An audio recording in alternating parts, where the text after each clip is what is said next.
Nah, survei membuktikan bahwa suksesnya seseorang itu ternyata adalah kalau 100%, 50%, setengah dari kesuksesan orang itu ditentukan oleh pola pikir, keadaan hati orang itu.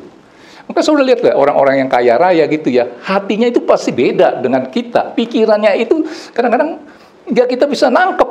Kok dia melakukan ini ya? Nggak bisa masuk di akal kita. Nah, ternyata 50% ditentukan oleh pola pikir, ya, atau keadaan hati. 30%, jadi 50, ini 50 dibagi dua lagi nih, 30 dan 20. 30% ditentukan oleh apa yang kau lakukan berulang-ulang.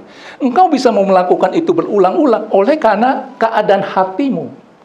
Ini yang disebut apa? Pengalaman. Apa yang kau lakukan berulang-ulang, dia akan menjadi skill. Kemarin saya jahit sepatu kan, terus saya tanya bapak itu, saya kayak pengen tahu kehebatan daripada sol sepatunya. Pak, jadi sol sepatu udah berapa tahun? 40 tahun. Waduh, udah nggak usah diragukan. Kalau dia bilang baru seminggu yang lalu, waduh saya agak curiga. Entah lu masukinnya bener nggak? Karena dia udah biasa, sebentar jadi.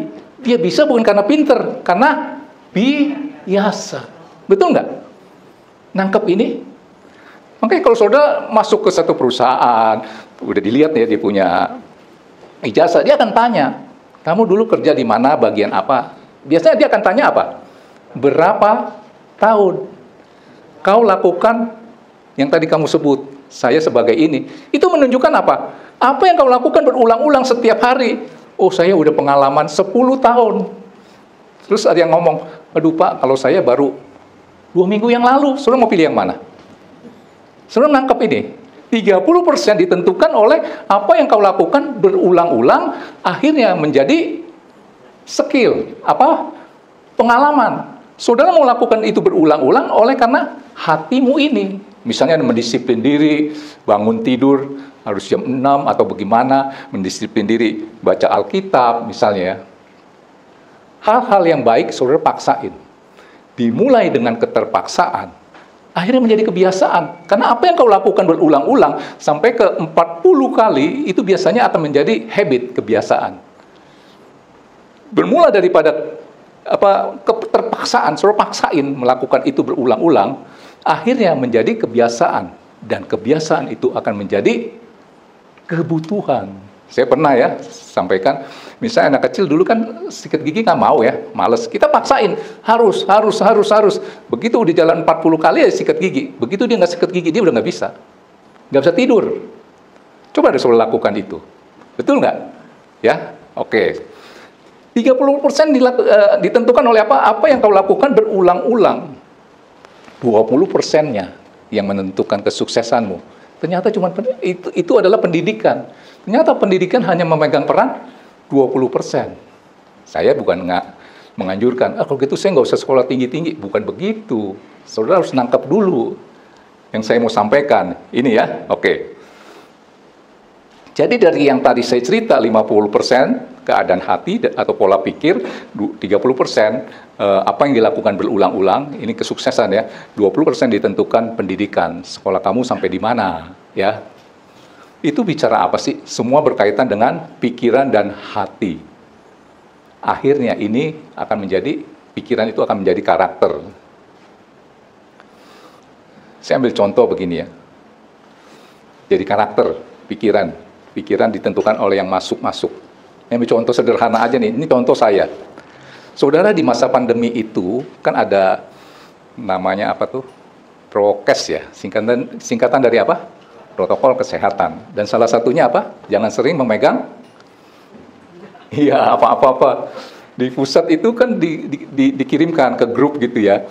Itu kalau lagi waktu mau mulai, boleh lagi beribadah secara onsite.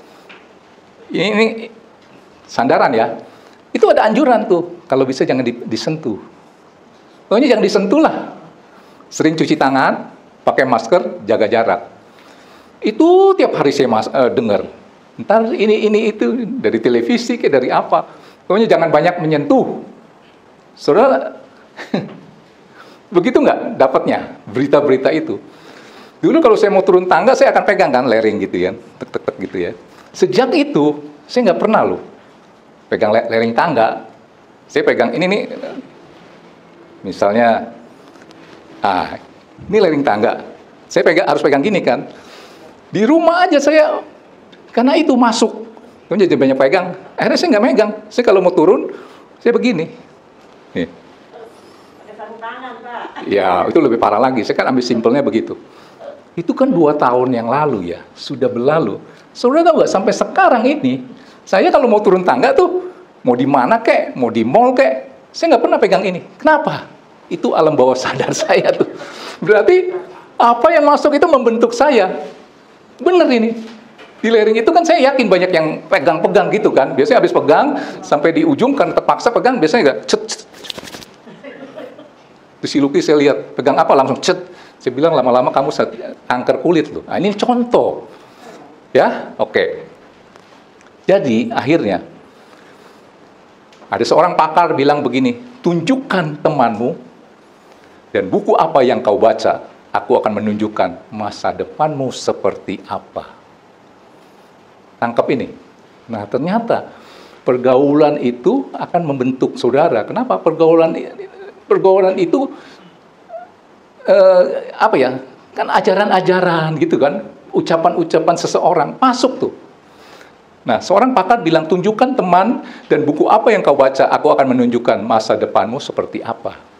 Jadi kalau dia bergaulnya dengan orang-orang yang, ya maaf ya, yang istilahnya mengalami banyak kegagalan, kumpulnya sama orang-orang yang ya kecewa, terus mabuk-mabuk. Saya yakin orang ini susah untuk sukses, bener gak? Ketemuin sama orang-orang itu, wah kacau dah. Nah, firman Tuhan ajarkan apa?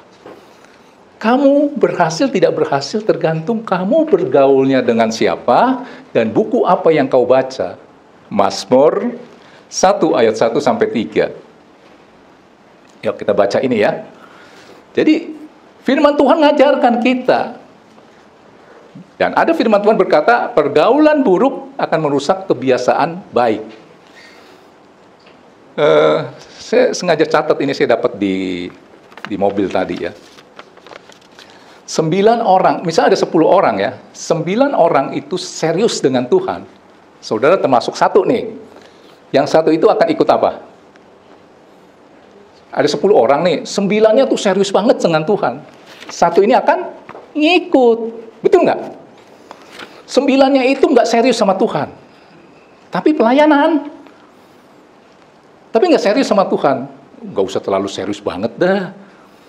Saudara sendiri nih yang serius. Pertanyaan saya, tes. Habis kali ya. Tes.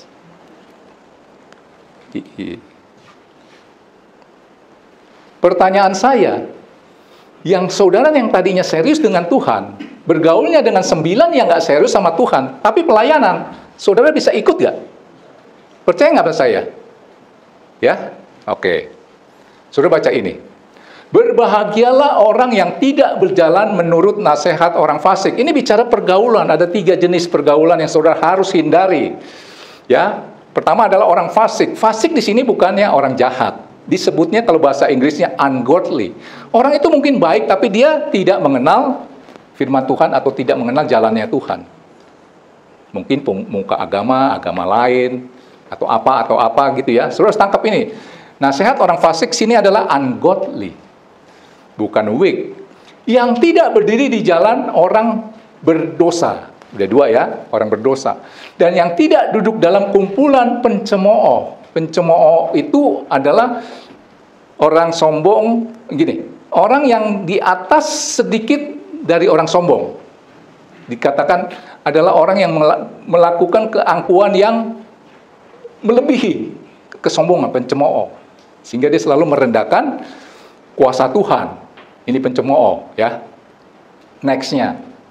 Jadi 3 orang ini ya. Tetapi yang kesukaannya ialah, oke mic aja deh. Habis Pak. Mic-nya yang mana ya?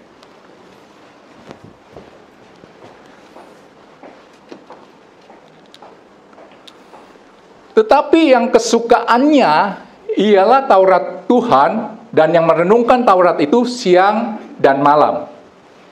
Buku apa yang lu baca, itu menentukan kesuksesanmu.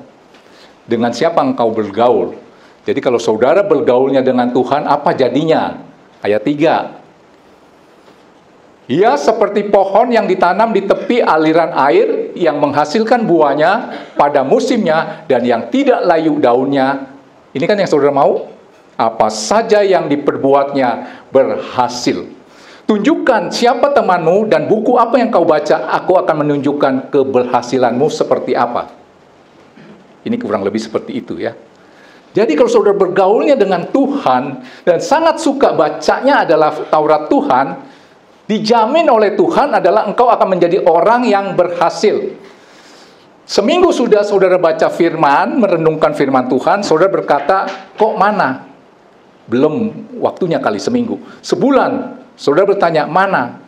Saudara harus masuk yang tadi saya bilang pertama. Apa?